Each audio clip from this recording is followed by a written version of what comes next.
Hello student, जय Hind to everyone. आज हम लोग पढ़ते हैं electric field due to dipole and equatorial position. ठीक है, तो यहाँ पे हम सबसे पहले ये कंसीडर कर लेते हैं कि हमारे पास जो है एक प्रकार का अरेंजमेंट है निगेटिव एंड पॉजिटिव चार्ज का, जिसकी सेपरेशन डिस्टेंस 2l मानी जाती है।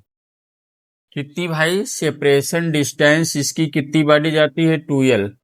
अगर इसका सेंटर O हो जाए तो ये क्या हो जाएगी? एल एल पार्ट में डिस्टेंस ये क्या हो जाएगी? एक दूसरे से डिवाइड हो जाती है। ठीक है, ये डिस्टेंस एल एल पार्ट में एक दूसरे को क्या हो जाती है? डिवाइड हो जाएगी, इसका सेंटर।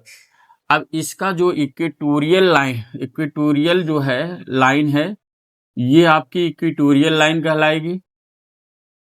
ठीक है, और इसका जो डायरेक्शन रिप्रेजेंट होता है वो negative to positive, dipole moment का जो डायरेक्शन है वो निगेटिव टू पॉजिटिव होता है। ठीक है, अब इसी इक्वेटोरियल लाइन पे यहाँ पे एक पॉइंट P कंसीडर करते हैं। ठीक है, जहां पे इस डायपोल के कारण हमें क्या करना है?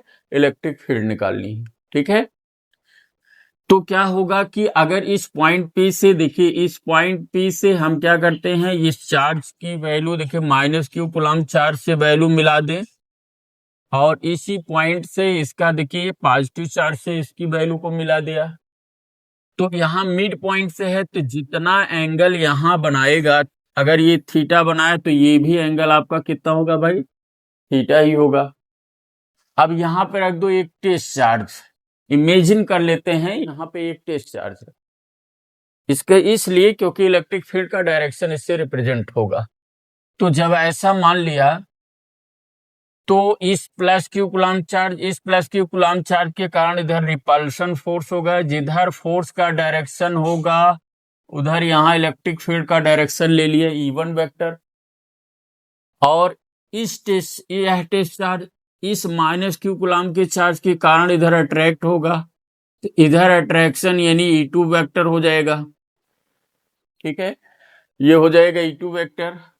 तो अगर इन दोनों के बीच का हम रिजल्टेंट वेक्टर को क्या मान लें? E मान लें, तो ये एंगल थीटा है, तो ये भी क्या होगा? थीटा। ये एंगल थीटा है तो यहां भी बनाएगा थीटा, यानी ये मिला के कितना हो जाएगा? 2 थीटा बन जाएगा। अब इसको यहां से अगर हम ऐसे मिला दें तो ये पैरेललोग्राम हो गया। ठीक है, अब यहाँ सेंटर O से ये इक्वेटोरियल पे जो पॉइंट P कंसीडर कर लिया था, वहां पे मान लो इसकी डिस्टेंस कितनी? स्मॉल r, और ये L है।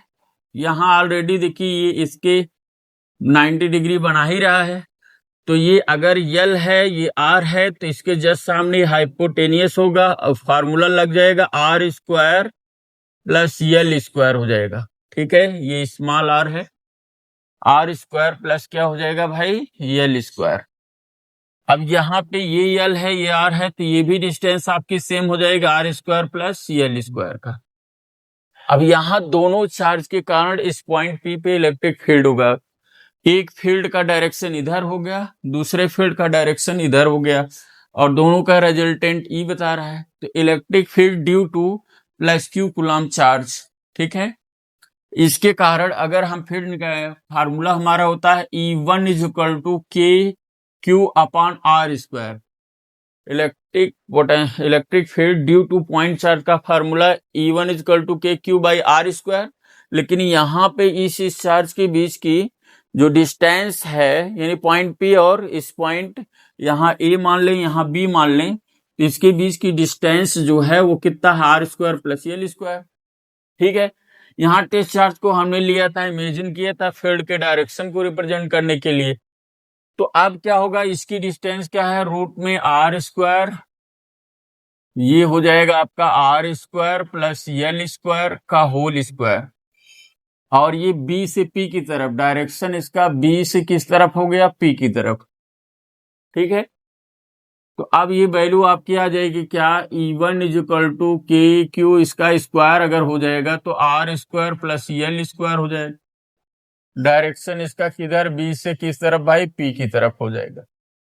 ठीक है, अब देखो electric field due to minus q coulomb charge at point P.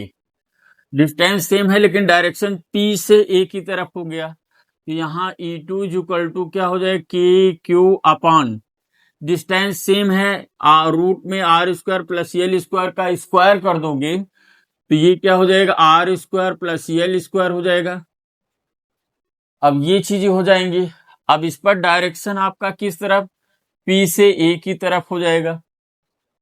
ठीक है, अब ये दोनों देखिए सेम है, ठीक है, यहाँ पे दोनों सेम है तो E1 इज इक्वल टू किसके हो जाएगा भाई, E2 के, और ये सब किसके इक्वल हैं भाई, k q upon r square plus L square के, यानी E1 इक्वल टू एक तरह से क्या है, E2 के इक्वल है। तो अब देखो भाई, अगर इस पर पैरेललोग्राम का रिजल्टेंट अगर हमें निकालने के लिए फार्मूला लग जाए तो ये रिजल्टेंट एट पॉइंट P, तो E इक्वल टू हमारे पास फार्मूला आएगा क्या, रूट में हो जाएगा E1 square plus E2 square plus 2E1 E2 आपका हो जाएगा कॉस थीटा प्लस थीटा यानी 2 थीटा हो जाएगा। ओके, अब इसमें हम क्या करें, जहां जहां पे E2 है वहां E1 रख सकते हैं। चलो भाई रख दो वैल्यू, तो यहाँ पे आपका E1 स्क्वायर प्लस E2 की जगह पे क्या रख दें, E1 का स्क्वायर हो जाएगा प्लस, अब यहाँ पे लिखेंगे 2E1 इंटू, यहाँ पे E2 की जगह पे क्या होगा E1 और कास क्या हो जाएगा भाई, कास 2 थीटा हो जाएगा। अब ये रूट में आप ये लिखेंगे क्या, इसको ऐड कर दें, 2E1 का स्क्वायर हो जाएगा प्लस इन दोनों का प्रोडक्ट करेंगे 2E1 का स्क्वायर हो जाएगा, ये हो जाएगा cos 2 थीटा हो जाएगा। ठीक है, ये सिचुएशन यहाँ पे क्रिएट कर जाएगी। तो अब हम लिखते हैं क्या कि इन दोनों के बीच का जो है एंगल 2 थीटा बना था, तो ये cos 2 थीटा हो गया। तो अब इसमें देखिए अगर हम कॉमन ले लें, कॉमन ले लेते हैं, देखिए क्या हो जाएगा, common is equal to root के अंदर 2E1 का स्क्वायर कॉमन ले लो, जब 2E1 स्क्वायर कॉमन ले लेंगे तो बचेगा क्या भाई, 1 प्लस cos 2 थीटा। ठीक है, 1 प्लस cos 2 थीटा हो जाएगा।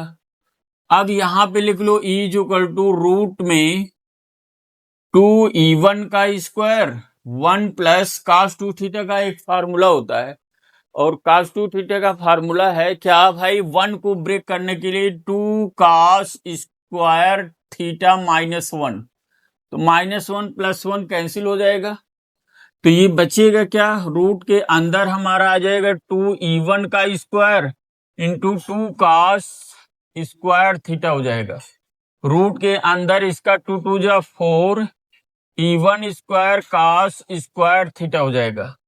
ठीक है, अब जब ऐसा हो जाएगा तो आप ये जानते हो, ठीक, तो ये ऐसा अगर हो गया तो यहां पे अब रूट ले लो भाई, रूट ले लेंगे, तो रूट हमारा अब लेंगे तो क्या आ जाएगा, ये आ जाएगा रूट में आपका, यहाँ रूट हट जाएगा, देखो यहाँ पे आ जाएगा 4 का रूट 2, यहाँ हो जाएगा E1, ये हो जाएगा cos थीटा।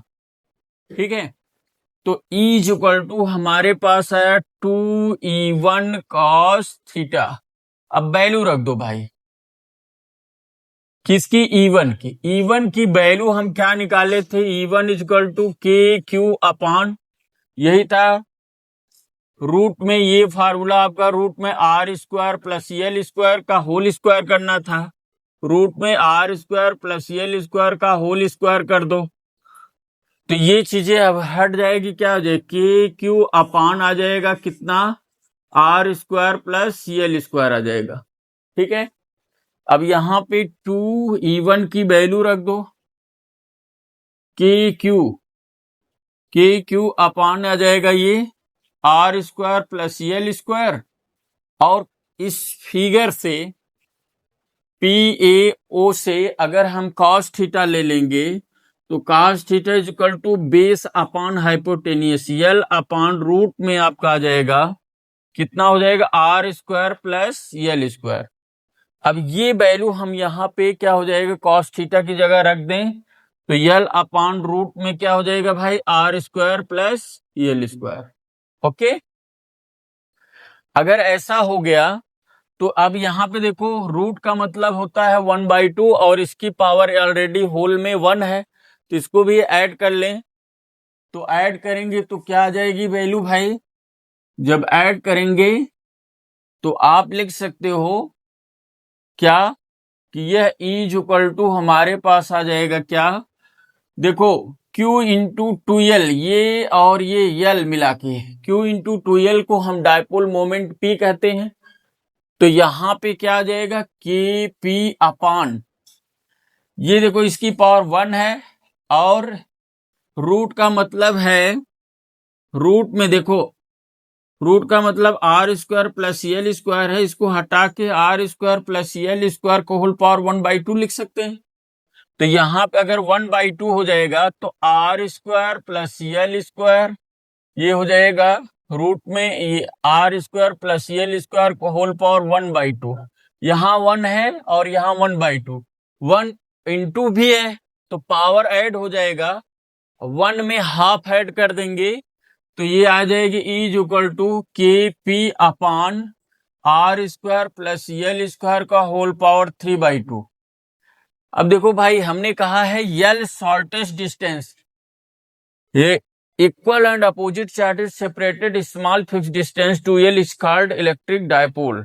ठीक है, अब इसका अगर हम सेंटर लेंगे तो यल और कम हो गया, आर के कंपैरिजन में यल बहुत कम हो गया।